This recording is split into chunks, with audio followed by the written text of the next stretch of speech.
Assalamu alaikum students. So in the previous classes we were discussing exercise 10A. So we will be continuing that.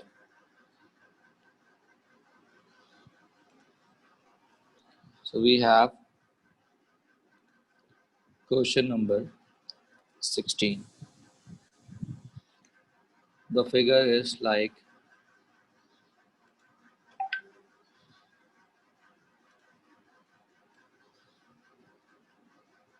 this.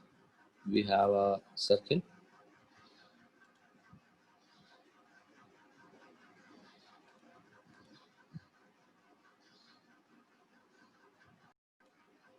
ये figure हमें दिया गया है और figure में कहा गया है कि भाई ये जो है वो P पॉइंट है, ये A पॉइंट है, ये जो सेंटर है ये O पॉइंट है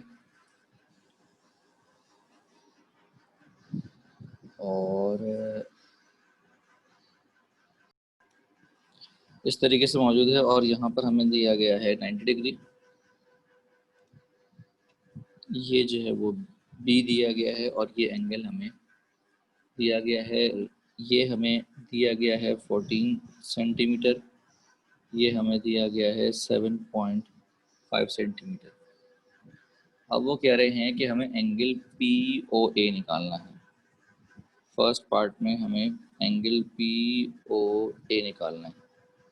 तो अगर मैं ट्राइंगल POA को कंसिडर करूं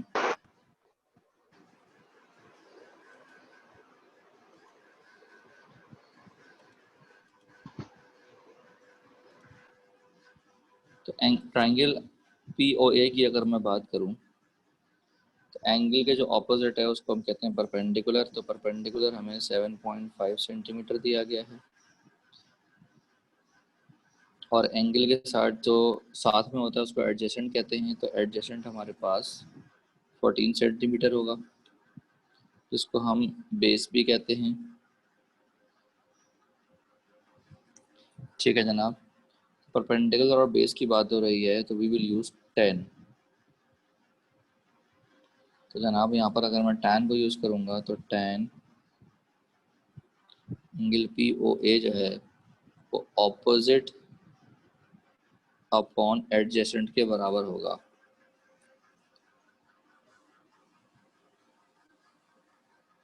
तो इसका मतलब अगर मुझे एंगल POA निकालना है तो मैं टेंजेंट इनवर्स करूँगा 7.5 अपॉन 14 का।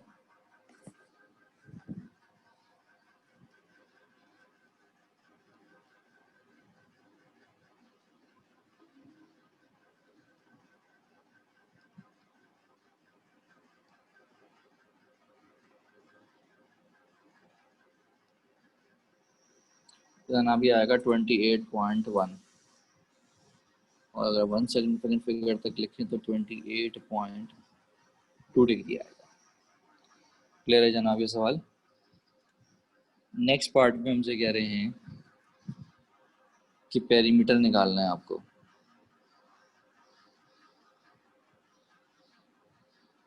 और पेरीमीटर जो निकालना है हमें, उन्होंने शेड किया है उसको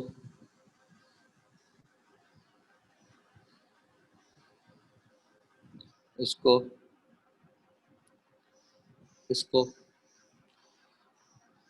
सो बेसिकली हमें यहाँ पे अगर पेरीमीटर निकालना है पार्ट 2 में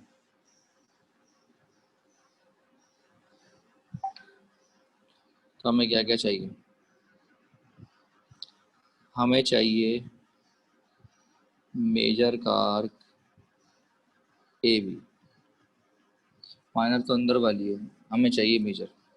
इसके लिए हमें ये वाला एंगल नहीं पता और मेजर आर्क निकालने के लिए हमें ये वाला भी एंगल नहीं पता।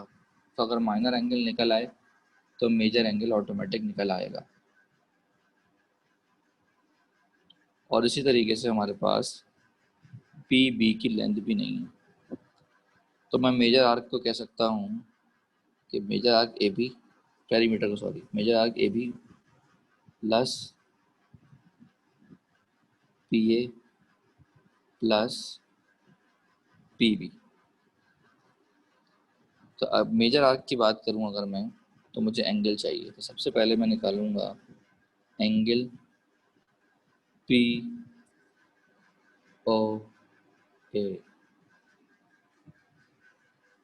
फंड मार दिया मैंने, एंगल पी ओ ए निकालना था, मैंने एंगल ओ पी ए निकाल दिया, सॉरी फॉर दैट, फंड मार दिया।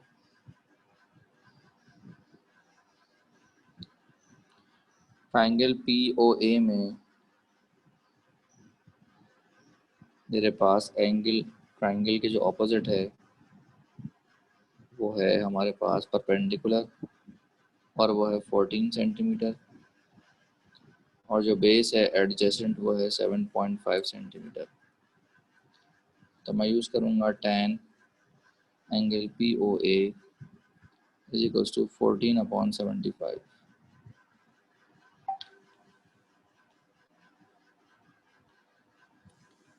14/7.5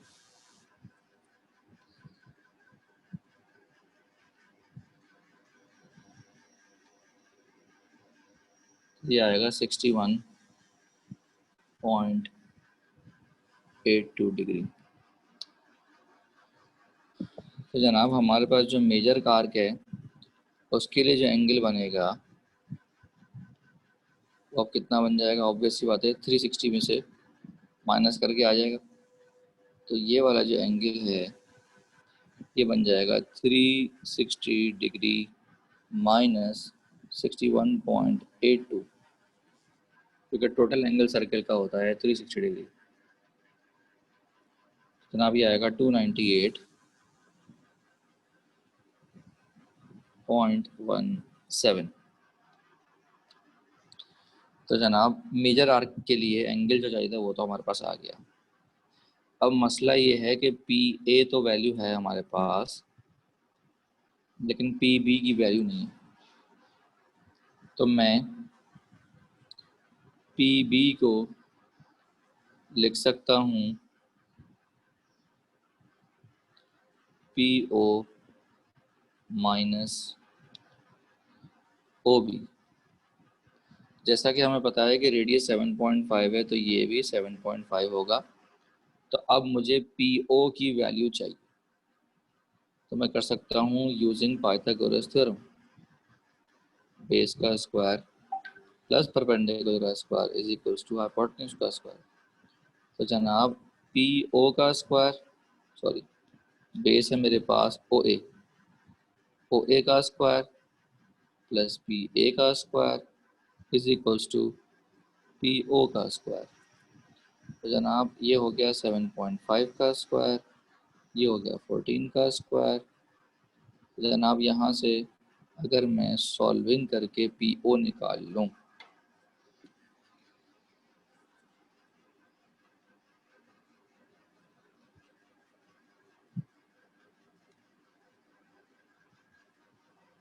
तो जनाब ये आएगा 15.88 सेंटीमीटर। तो पी ओ आ गया। तो जब पी ओ आ गया तो अब पी बी आ जाएगा कैसे, कि मैं पी ओ में से माइनस कर दूंगा ओ बी जो कि है 7.5, तो पी बी की वैल्यू आ जाएगी मेरे पास। जनाब ये आई 8.38 सेंटीमीटर। तो अब मैं वापस आता हूँ पेरीमीटर पे। तो पेरीमीटर क्या था, मेजर आर्क। तो इसका मतलब अब मुझे मेजर आर्क निकालनी पड़ेगी। तो सर पहले सारी वैल्यूज़ निकाल लूँगा और आखिर में उनको बैठ के प्लस कर लूँगा। तो मेजर आर्क ए बी कैसे आएगा जनाब, theta upon 360 degree multiply by 2 pi R. R हमारे पास 7.5। तो मेजर आर्क की वैल्यू आ गई हमारे पास 298.17 को मैं डिवाइड करूँगा 360 से, मल्टीप्लाई करूँगा 2 से, मल्टीप्लाई करूँगा 32 से, मल्टीप्लाई करूँगा 7.5 से और डिवाइड करूँगा मैं 7 से। तो जनाब ये आ गया समथिंग, जो कि 39 सेंटीमीटर बनेगा तकरीबन। तो जनाब हमारे पास मेजर आर्क भी आ गया, सब कुछ आ गया। तो अब पेरीमीटर निकालने के लिए मैं 39 को प्लस करूँगा पी ए में, तो पी ए की वैल्यू 14 है, और फिर मैं प्लस करूँगा पी बी को, और पी बी की वैल्यू 8.38 है। तो जनाब I will get my answer 39 plus 14 plus 8.38। Now the answer is 61.38 centimeter. That is our perimeter. Got it?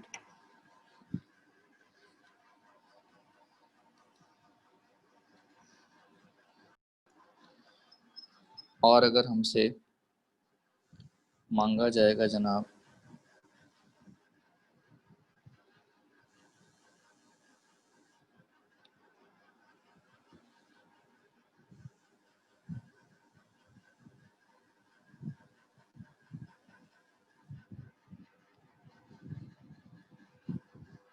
सिर्फ इस पोर्शन का, तो फिर उस सूरत में हम मेजर के बजाय यहाँ पर माइनर कर देंगे। यहाँ भी हम मेजर के बजाय माइनर कर देंगे। तो एंगल जो है वो मेजर के बजाय माइनर कर देंगे। सिंपल, कोई मसला नहीं है। Any issue?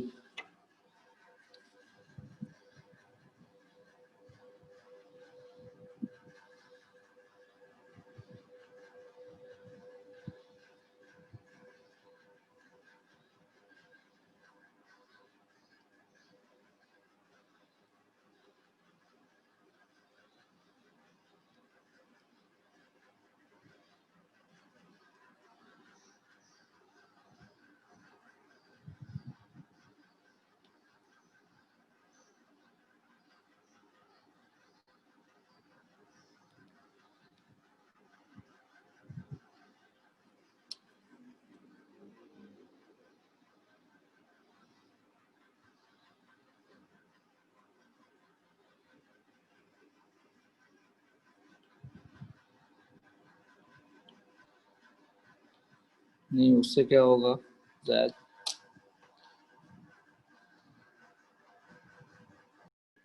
Question number 17 figure दी गई है जनाब।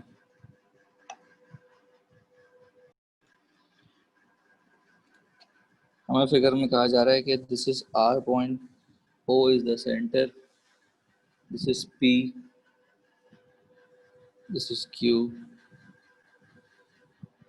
and the whole angle is 138 degree. They are saying that triangle OPR is congruent to triangle OQR,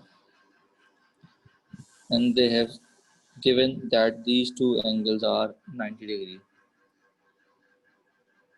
Now they are asking for the length of QR. So for QR,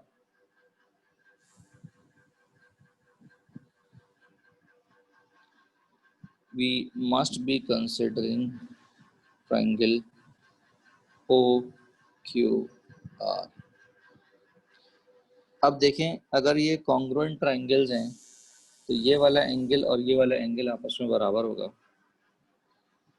तो जनाब angle R O Q जो है वो basically 138 का half हो जाएगा, तो ये बनेगा 69 डिग्री।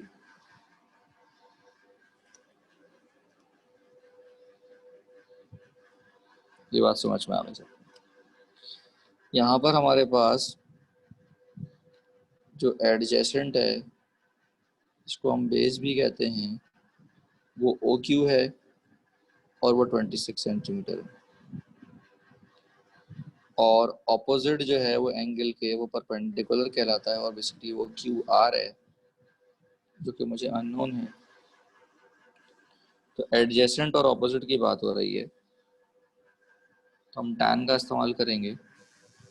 तो फिर tan एंगल ROQ हो जाएगा जनाब ऑपोजिट अपॉन एडजेसेंट। ये हमें अननोन है ना, ये हो जाएगा जनाब 26, जो कि हमें सॉरी नीचे आएगा 26, और ऊपर वाला हमें जो है वो अननोन है।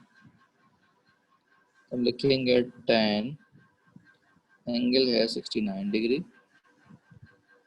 तो अगर मुझे QR की वैल्यू निकालनी है तो मैं कर दूंगा cross multiply. So I will get the value of QR,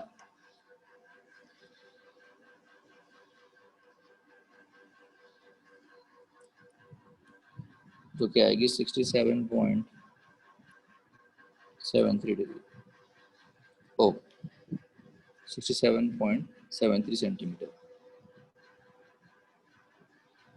बात समझ में आ गई। अब हमसे मांग रहे हैं perimeter of the shaded region. So इसके अंदर हमें क्या क्या चाहिए पेरीमीटर में?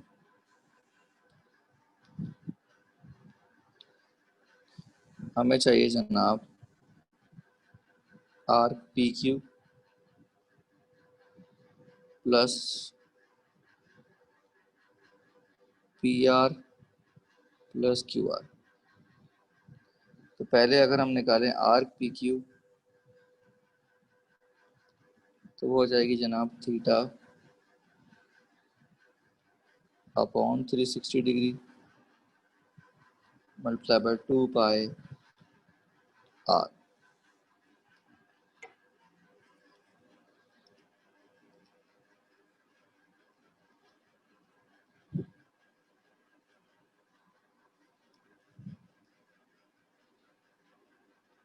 तो ये आ रहा है जनाब 62.62 सेंटीमीटर। तो पेरीमीटर में अगर हम आर्क देखें तो आर्क है हमारी 62.62 सेंटीमीटर। जो PR और QR है वो बराबर हैं। क्यों बराबर हैं? क्योंकि ट्रायंगल्स जो हैं वो कॉन्ग्रुएंट हैं। तो 67.73 वो भी हो गया और 67.73 वो भी हो गया, तीनों को कर देंगे plus. So we will get our answer.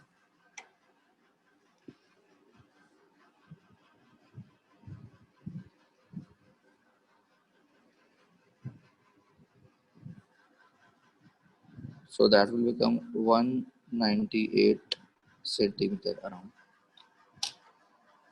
Got it? Moving forward, question है हमारे पास 18। इसमें भी दी गई है फिगर।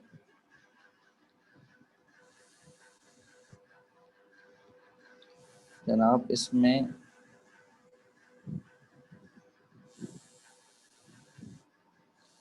इस तरीके से कुछ फिगर बनी हुई है। इसके अंदर ये A है, ये B है, ये O है, ये 13 सेंटीमीटर है और ये जो है वो 22 सेंटीमीटर है, जिसमें गालिबन अगर शेड किया गया है वो ये हिस्सा शेडेड है आई थिंक।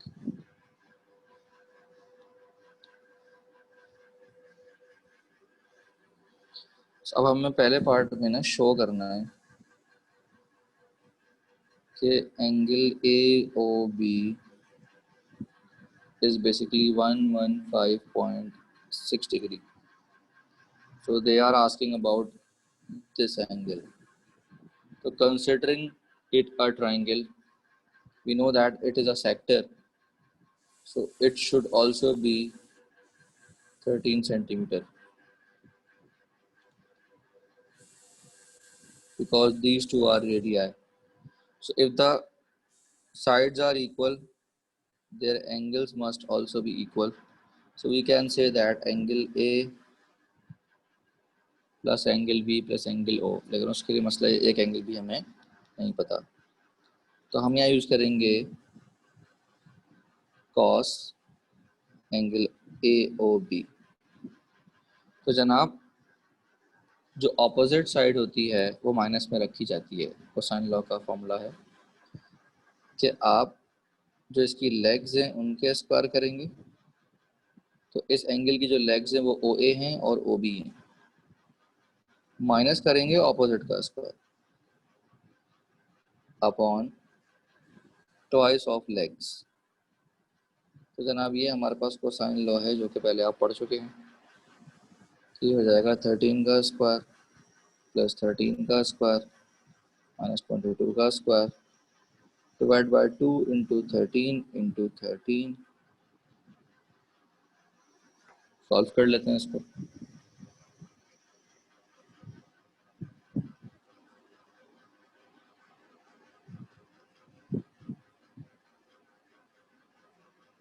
तो जनाब ये वैल्यू आ रही है 2.43।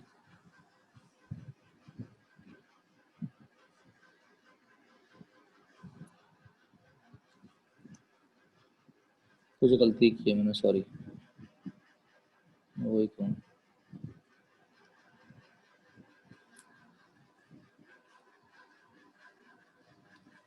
ये आ रही है वैल्यू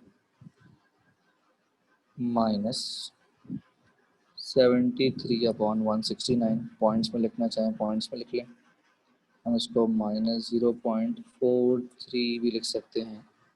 तो अगर मुझे एंगल AOB निकालना है तो मुझे कॉस इन्वर्स करना पड़ेगा इसका, और जब मैं कॉस इन्वर्स करूँगा इसका तो मेरे पास आंसर आ जाएगा 115.6, जो कि मेरी रिक्वायरमेंट थी। उसके बाद हमसे कहा गया है find the perimeter of the shaded reason. तो पेरीमीटर के लिए मुझे क्या क्या चाहिए होगा? मुझे चाहिए होगा आर्क AB प्लस AB। तो अगर मैं आर्क AB की बात करूं तो फॉर्मूला आपको पता है कि theta upon 360 degree multiply by 2 pi R.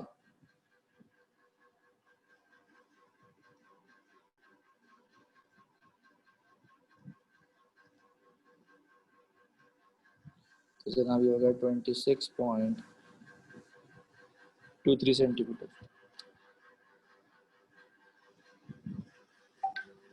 तो पेरीमीटर जो है वो हमारा हो जाएगा 26.23 प्लस AB की लेंथ है 22, जनाब ये हो जाएगा 48.23 सेंटीमीटर। क्या ये बात सबको क्लियर है?